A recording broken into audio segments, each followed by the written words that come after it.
front of me is Samsung Galaxy Z Fold 6, and today I would like to show you how you can turn on and use one-handed mode.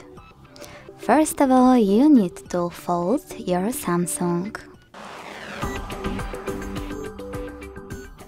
Then go into Devices Settings and scroll down to access Advanced Features. Following that, tap on one-handed mode and use this switcher at the top to activate it. Then pick one of those options to reduce display size with gesture or button. Lastly, follow all of those instructions below your chosen method. In my case, double tap the home button.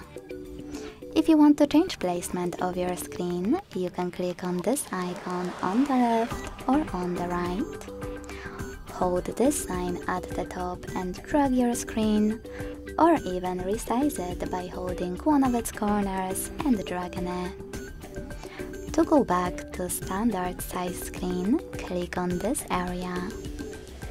To disable one-handed mode completely, use the same switcher as before. Thanks so much for watching. If you enjoyed this video, leave a like, comment and subscribe. Bye!